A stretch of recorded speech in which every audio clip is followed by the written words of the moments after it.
l'Association québécoise de défense des droits des personnes retraitées et pré-retraitées, AQDR, section Québec, est fière de vous présenter Aînés, on vous écoute.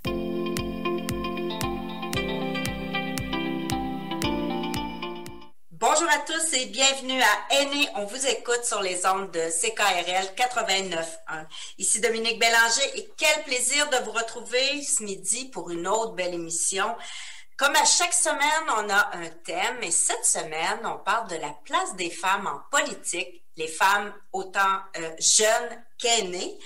On en parle avec Madame Émilie Villeneuve, qui est conseillère municipale district de Saint-Louis-Sillery et responsable du dossier aînés à la Ville de Québec. Et on reçoit Madame Huguette Chevalier, une aînée qui nous parlera de son parcours de mairesse. Madame Chevalier a été mairesse de Sainte-Anne-de-Beaupré de 1995 à 2005. Mais d'abord, je vous présente ma co-animatrice, Madame Judith Gagnon, présidente de l'Association québécoise de défense des droits des personnes retraitées et pré-retraitées, section Québec, AQDR. Bonjour Judith. Bonjour Dominique. Comment ça va aujourd'hui? Ben, ça va bien, surtout avec la belle température là, qui s'en vient. Vous avez tout à fait raison. Judith, en lien avec notre sujet d'aujourd'hui, j'ai le goût de vous demander, est-ce que vous avez déjà pensé à faire le saut en politique? Ben, on me l'a demandé souvent. Et puis ça remonte, c'est drôle que vous me demandiez ça, à Ralph Mercier, qui était maire de Charlesbourg, puis il m'invitait toujours à prendre des petits cafés, puis il me disait « T'as jamais pensé? » Puis après, j'ai eu beaucoup de gens qui me l'ont demandé à quelques reprises. Alors voilà. Je suis persuadée, mais en tout cas, demeurez avec nous. Tout de suite après la pause, nous recevons Émilie Villeneuve et je suis persuadée que ça va être une émission fort intéressante. Alors, écoutez, on est vraiment choyés aujourd'hui. On a invité Mme Émilie Villeneuve, qui est conseillère municipale, mais qui est membre aussi du comité exécutif de la Ville, qui est une conseillère municipale avisée.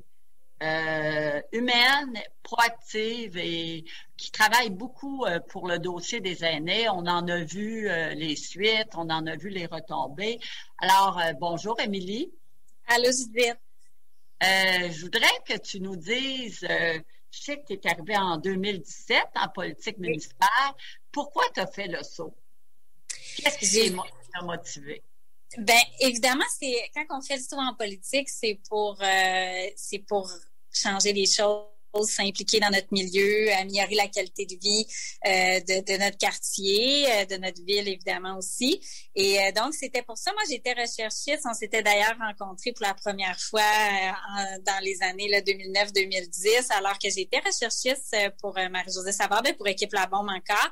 Et par la suite, j'ai retourné aux communications, mais j'ai toujours gardé un lien avec Équipe La Bombe. Alors quand ils m'ont proposé d'être conseillère municipale, de me présenter pour être conseillère municipale. Au départ, c'était non parce que j'ai 2 jeunes enfants. Je voulais, c'est quand même, c'est de l'investissement, c'est beaucoup de temps, c'est une décision de famille, mais je me suis rendu compte que finalement, un peu comme toi, je te connais, tu t'impliques à droite, à gauche, la politique, c'est ça à temps plein, dans le fond. Fait que c'était de me permettre finalement de m'impliquer puis de changer les choses, mais tout en travaillant finalement. Donc, alors j'ai fait le saut, puis je regrette pas du tout. J'adore ça. C'est vraiment un privilège de faire ce travail-là. Émilie, comment tu trouves ça? Tu as le dossier des aînés. On a une grosse différence d'âge, mais je trouve que tu prends ça beaucoup à cœur. Comment tu vois ça, toi, les aînés dans la ville? J'aimerais ça t'entendre là-dessus. Moi, c'est sûr que j'ai toujours eu, même petite, là, beaucoup de respect puis beaucoup d'amour pour les aînés. Moi, j'ai des amis de tous les âges. Très jeune, je devenais amie avec des gens qui avaient 40, 50, 60 ans. Puis ça a toujours fait partie de moi. Je suis très, très, très proche de mes parents, évidemment, mais aussi de mes grands-parents. J'ai la chance encore d'avoir mes 2 grands-mamans puis un grand-papa. D'ailleurs, je viens de raccrocher avec mon grand-père tantôt pour nos petites conversations quasi quotidiennes. Pour moi, c'est hyper importants. Moi, j'aime ça les appeler les seniors, les aînés, parce que ils ont l'expérience, ils ont un savoir qui est hyper important quand on prend des grandes décisions dans une ville. Moi, souvent, je vais aller questionner mes parents ou mes grands-parents pour orienter certaines décisions. Et puis, tu sais, durant la COVID, on a beaucoup parlé, des aînés plus vulnérables. Oui, c'est important, puis il faut les considérer, il faut planifier des choses pour eux, puis ça, il faut en prendre soin. Mais il y a tous les aînés qui sont hyper actifs. Nos bénévoles, c'est la très, très grande majorité, c'est des aînés. C'est un service essentiel, finalement, tu sais, les aînés, parce que, puis on s'en est rendu compte encore plus durant la pandémie. C'est eux qui font partie en grande majorité de notre filet social, qui aident les organismes à survivre, mais aussi l'économie des aînés. Tu sais, Québec, on a beaucoup de retraités de la fonction publique, que ce soit évidemment provincial, mais aussi fédéral. C'est des gens qui investissent dans leur ville, dans les restaurants, les musées, tout ça. On a besoin aussi de cette économie-là.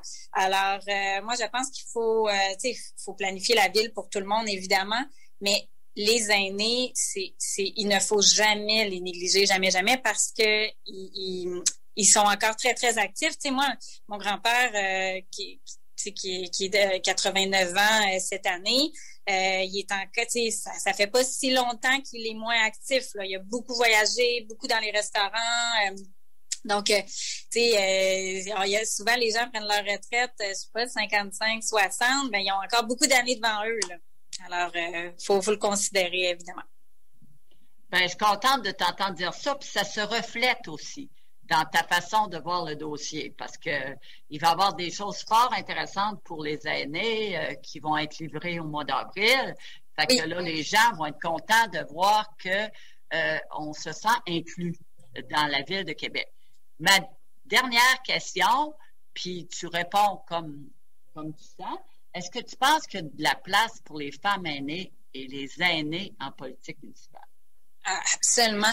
Puis c'est drôle parce que, ben, tu sais, dans les derniers jours, on parlait beaucoup de la journée de la femme. Fait que j'ai fait 2 panels là, sur les femmes en politique. Puis j'en ai fait un plus sur les jeunes en politique également. Puis c'est sûr que, tu sais, le discours, c'était beaucoup les jeunes en politique ou les jeunes femmes en politique. Oui, c'est important parce qu'il n'y en a pas beaucoup. Donc, c'est important de leur faire plus de place puis de mettre l'accent là-dessus dans le recrutement des candidats qui se fait évidemment là, très, très, très intensément ces jours-ci, puis c'est dans les dernières semaines. Mais il faut pas négliger l'importance de garder aussi des aînés qui tu sais, quand même, souvent sont bien représentés parce que souvent, les gens, c'est une deuxième carrière, la politique. Mais il faut jamais perdre de vue qu'il faut qu'ils continuent à être présents parce que moi, c'est certain que toutes les collègues autour de la table, on se complète par nos... on vient tous de milieux différents, on a des âges différents et c'est ça qui fait la beauté de la chose. T'sais, moi, je trouve que si on avait juste des jeunes ou juste des hommes en politique, ça serait vraiment plate. Puis malheureusement, il y a déjà eu juste des hommes en politique, mais maintenant, c'est plus ça. Et il faut s'assurer que cette diversité-là se maintienne dans le temps. Donc, oui, absolument, il y a de la place pour les femmes aînées, assurément, en politique. Puis tu sais, la politique, oui, il y a les élus, mais il y a aussi toutes les personnes qui font du travail sur le terrain puis qui influencent les décisions politiques. Judith, tu en es une très bonne exemple. C'est super important aussi la présence des femmes dans ces postes importants-là aussi de représentation. Et moi, ça, c'est sûr que j'aime beaucoup travailler avec toi, Judith. Puis moi, je t'aurais pris dans mon équipe politique parce que moi aussi, je te verrais en politique. Écoute, Émilie, je te parlais de ça. Puis moi, je vais te dire aussi, juste pour moi, il y a beaucoup de femmes aînées très brillantes que je connais, très allumées, mais qui se disent, est-ce qu'on va avoir la santé pour faire ça? C'est pas des madames très âgées, mais ils sont super futés, là, mais ils disent, est-ce qu'on va avoir la santé? Qu'en penses-tu? Est-ce que ça... Parce que c'est aussi ça, là, il faut regarder la réalité des choses dans la vie. Ben, c'est ça qu'il faut quand même avoir une certaine énergie, mais au niveau de la santé, si par exemple la personne a des problèmes de mobilité ou certains autres problèmes de santé, pour moi, c'est le même défi qu'une personne qui a des jeunes enfants comme moi. En tout cas, je peux parler pour mon équipe, je peux pas parler pour les autres parties, mais moi, mon leader, Monsieur le maire, il a toujours été hyper compréhensif pour nos obligations personnelles, que de mettre aussi de l'avant en priorité, évidemment, notre santé. Je pense qu'il en est un bon exemple qui a réussi quand même, là, malgré une maladie, de continuer à être impliqué puis à être présent, même que je suis pas sûre que son médecin était toujours d'accord qu'il soit autant. Mais c'est ça. Fait que, je pense que chacun a ses défis, puis certaines maladies ou certains problèmes de santé, ça dépend lesquels évidemment, mais moi je pense que ça peut bien se concilier.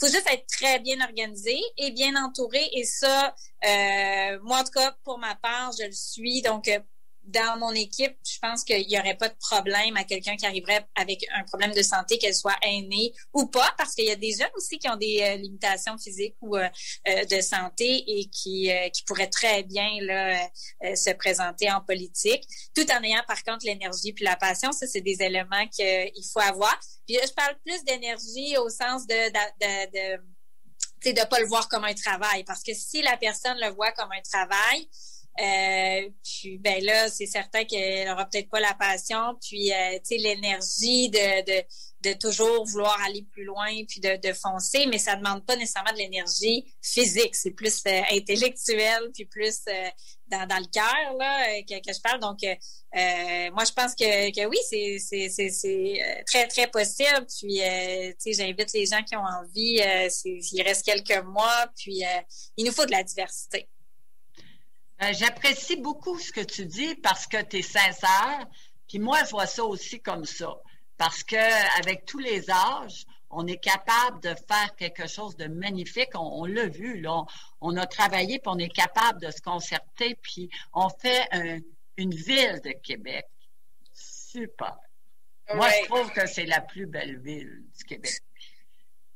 Absolument, je suis d'accord. Puis on souhaite devenir une des villes les plus inclusives au monde. Puis moi, je pense qu'on est capable d'y arriver. C'est ambitieux. Dans la vision de l'habitation que j'ai pilotée, c'est ça qu'on mettait de l'avant, une ville inclusive, attractive. Puis je pense que ça va être. Je pense qu'on va même pouvoir être pris en exemple là, dans quelques années par d'autres grandes villes. Puis en tout cas, on travaille très fort pour ça. Puis qu'il y a de la place pour tous les types de personnes. Puis je pense vraiment que les aînés aussi, on doit aussi redorer un peu le statut d'aîné. Moi, je trouve qu'il faut quasiment, c'est pas gênant de faire partie du club de l'âge d'or. Faut pas que ça le soit, parce que ça démontre que la personne, elle a contribué amplement à la ville, à la société.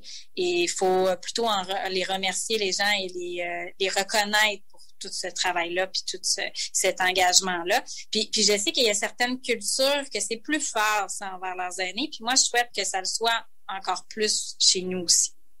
Merci, c'est un beau message. J'espère qu'on va vous garder longtemps avec nous. C'est mon souhait le plus fort. Puis merci beaucoup de votre disponibilité, Émilie. Ah, ça fait plaisir. Merci pour l'invitation. Vraiment, réinvitez-moi, ça va me faire plaisir. Ça, c'est sûr. C'est pas dans l'oreille d'une sourde. Merci beaucoup. Merci beaucoup, Émilie. Merci de votre générosité et l'excellent travail que vous faites auprès des aînés.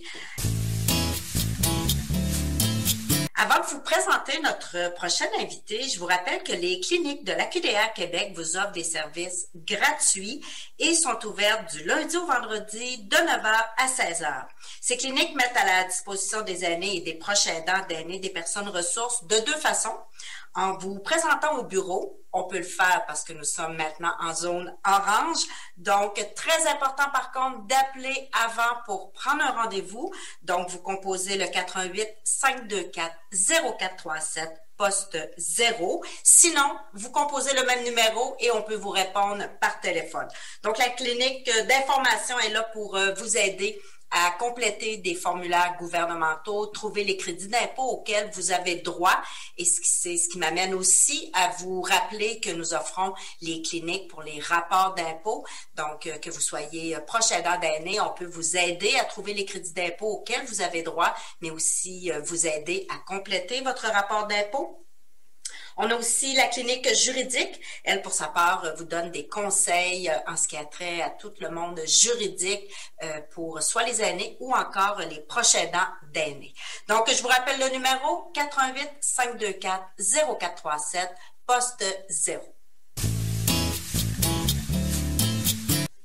Alors, on est aussi très heureux de recevoir aujourd'hui Mme Huguette Chevalier, une femme extraordinaire, engagée, allumée, qui a le sens collectif. Vous comprenez bien, elle aime aider les autres et ça, là, ça fait le maillon pour un tissu social.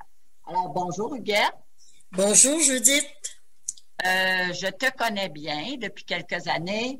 J'aimerais ça que tu es à la table de concertation, tu es la vice-présidente, tu es un peu partout. J'aimerais ça que tu me parles de ton engagement actuel. Pourquoi tu fais ça? Puis qu'est-ce que tu penses que ça procure à la société? Eh bien oui, au départ, quand j'ai délaissé la mairie, je me suis engagée au sein de la société dans le bénévolat. Alors, le bénévolat, c'est un cadeau qu'on se fait en aidant les autres. Alors, oui, je suis à la table de concertation. J'ai aussi travaillé à la fondation, pas travaillé, j'ai fait du bénévolat à la fondation de l'hôpital Sainte-Anne. J'ai aussi à l'association bénévole Côte-de-Beaupré. Quand j'ai quitté la mairie, on m'a demandé, on m'a invité à aller au conseil d'administration de l'association bénévole et ainsi de suite. Je suis à l'association aussi à l'AQRP québécoise, dont je suis présidente. Alors, je ne fais que de ça, du bénévolat, et j'en suis très heureuse. Mais ça tu fais beaucoup de bien autour de toi, tu le remarques aussi. Cet engagement-là t'envoie les fruits. Cet engagement-là me permet d'aider les autres. Mais les autres aussi m'apportent une richesse. C'est un cadeau que je me fais en aidant les autres. Dans différents domaines, j'ai toujours été dans le public depuis que pratiquement je suis à l'école. J'ai commencé à faire partie des associations, que ce soit primaire, secondaire et ainsi de suite. Et par la suite, eh bien, je me suis dirigée dans l'enseignement. À la direction de l'école, on est venu me chercher aussi pour la direction de l'école, à l'association des directeurs d'établissements du Québec. Et par la suite, eh bien, on est venu me chercher à la mairie et je suis allée aussi à la FQM et avec Madame de Baie-Saint-Paul, Madame Simard, qui m'a invitée à siéger sur différents comités. Alors, c'est un cadeau que l'on se fait parce que ça ouvre nos œillères et c'est une richesse. C'est pas nous qui donnons, nous recevons. Donner, c'est recevoir au centuple. Mon Dieu, quelle belle phrase, là. Je vais la garder parce que c'est une phrase magique. Mais Huguette, quand tu étais mairesse, comment tu as trouvé ça, être mairesse? J'ai été mairesse, on est venu me chercher d'abord pour être conseillère. Et j'ai dit non au maire. Parce que j'étais directrice dans la même municipalité. Alors, je ne voulais pas mélanger les deux. Je leur répondais toujours à ma retraite. Alors, moi, je suis allée dans le monde municipal à l'âge de 52 ans. Ils sont venus pour venir me chercher comme mairesse. Oh. J'étais une des premières femmes et j'avais peut-être participé à ou deux assemblées à l'hôtel de ville, c'est tout. C'était un monde inconnu chez moi, sauf que j'avais déjà mon père, mon frère aîné qui était allé, et ainsi de suite, comme conseiller. Alors, on est venu me chercher, et comme j'étais à la retraite, puis que j'avais dit au maire, ben oui, j'irai. Alors, au moment où il a pris sa retraite, au moment, j'ai tenté ma chance, et je ne voulais pas, parce que j'avais déjà la direction, je m'occupais des colloques, des congrès à l'association des directeurs, j'avais de beaux dossiers. Mais par la suite, ils me sont revenus et j'ai dit oui. Et j'y suis allée, il faut se faire confiance. C'est sûr qu'en partant, on ne sait pas tout. Mais on reçoit l'aide voulue, puis on va chercher le perfectionnement dont on a besoin. Moi, ça m'a permis de découvrir tout un monde, le monde politique, le monde gouvernemental, les différents rouages par où passer. Je me suis même engagée des lobbyistes. Oui. Oui, tout de suite en entrant, là, moi j'ai été pris avec 2 dossiers majeurs. La relocalisation de l'hôpital Sainte-Anne-de-Beaupré et tout le réseau des eaux usées et de l'eau potable. Alors, un investissement de plus de 13 ou 15 millions dans une petite ville, tu le fais pas. Et de plus, bien, j'avais la chance de travailler tant du côté rural, du côté ville et du côté même national et international à cause de la basilique Sainte-Anne. On accueille du monde de partout. Alors, ça avait un impact.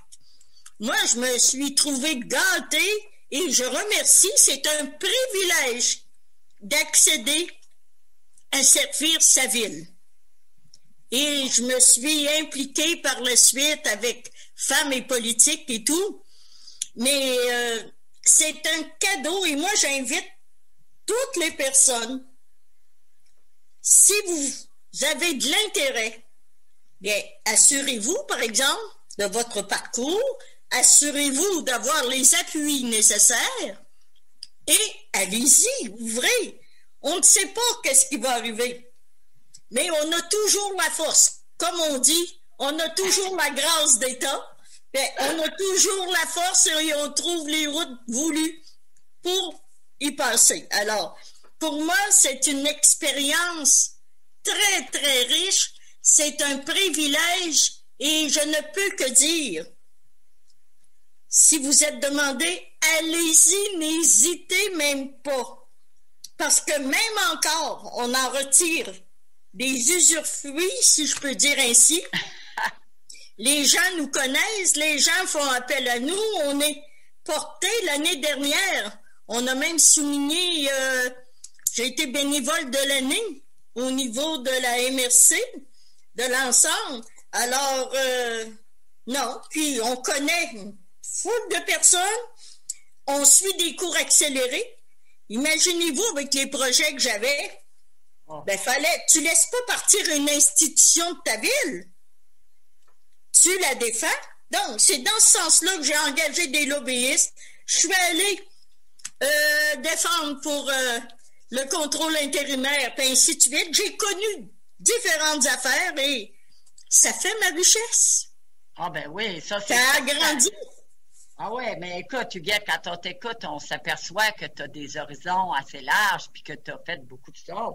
Comme ça, ton message, ça serait de dire aux personnes aînées que si on a le goût de faire de la politique municipale, allez-y. Bien, certainement. Moi, j'y suis arrivée à l'âge de 52 ans.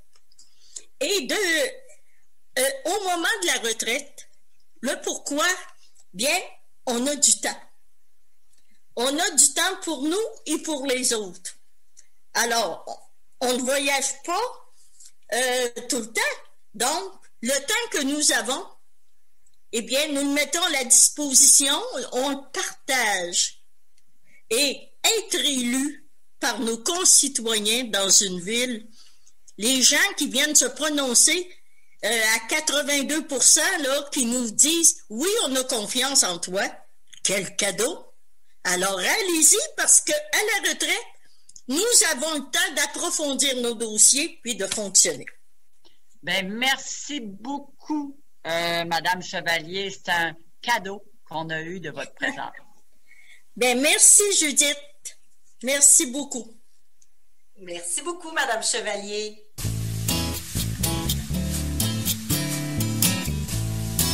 Je vous invite à consulter notre calendrier d'activités au aqdr-québec.org. Vous pouvez également en profiter pour devenir membre, pourquoi pas. Et pour toute question concernant nos cliniques, nos services gratuits que nous offrons aux proches aidants d'aînés ou encore aux aînés, vous composez le 88 524 0437 poste 0. Sinon, notre adresse adresse courriel pour nous joindre à l'émission aînéonvousécoute.aqda-québec@gmail.com. Et pour revoir toutes les conférences que nous avons, que nous offrons, nos webinaires, les conférences, aussi nos émissions radio, vous consultez notre chaîne YouTube AQDR Québec et vous allez pouvoir voir tout ce que nous vous avons présenté durant la dernière année. Merci à nos deux invités d'aujourd'hui, Mme Émilie Villeneuve et Mme Huguette Chevalier. Pour nous, Judith, c'est presque terminé. Quant à nos auditeurs, vous restez branchés à CKRL. Midi Jazz suit dans quelques instants. Alors, comme à chaque semaine, Judith, je vous laisse le mot de la fin. Bien, il va être court, mais songez mon mot de la fin. Alors, écoutez, c'est un petit peu ce que je pense, là, que j'adresse aux auditrices, aux auditeurs. Si vous avez le goût de faire quelque chose, là, on parle de la campagne municipale, allez-y. Parce que on peut, à tout âge, puis à tout moment, réaliser ce qu'on veut faire. Alors, merci beaucoup. Merci, Judith. Merci d'avoir été là cette semaine. C'est un rendez-vous la semaine prochaine.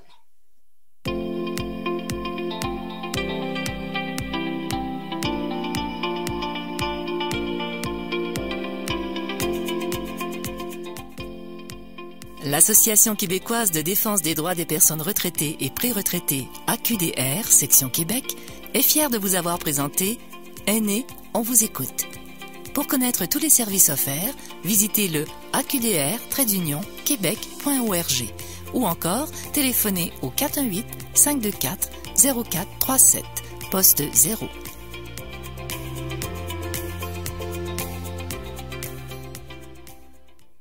CKRL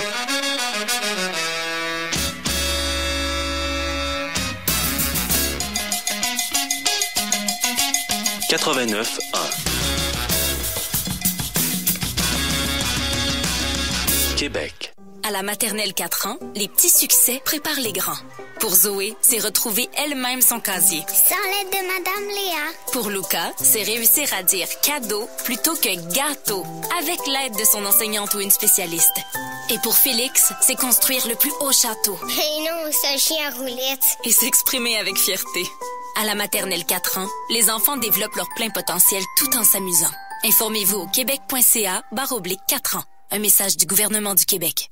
Depuis que je suis en télétravail, je m'ennuie. Je m'ennuie du présentiel avec mes collègues. Jérôme qui m'enchouille mes stylos. Sylvie avec sa petite voix gossante qui crie « Vendredi! » Mon boss qui me fait des complimardes. Les verres en carton de la machine à eau me manquent. Mon cubicule me manque. Le trafic me manque. Puis ça fait des mois que j'ai pas reçu de cadeau de mon ami secret. Votre meilleur ami secret, c'est vous. Offrez-vous des billets pour Meeting. Du 16 au 27 mars, en supplémentaire du 30 mars au 3 avril. Une présentation de Premier Acte en collaboration avec la Caisse Desjardins de Québec et Omri. Pour information ou achat de billets, premieracte.ca. Meeting, c'est plus qu'un spectacle, c'est une opportunité. En mars, Québec, ville de littérature UNESCO, vous invite à lire Le Lièvre d'Amérique de Mireille Gagné. Découvrez ce roman coup de cœur en prenant part aux activités. Pour tout savoir sur la 3e édition d'Une ville, un livre, rendez-vous sur unevilleunlivre.ca. Bonne lecture!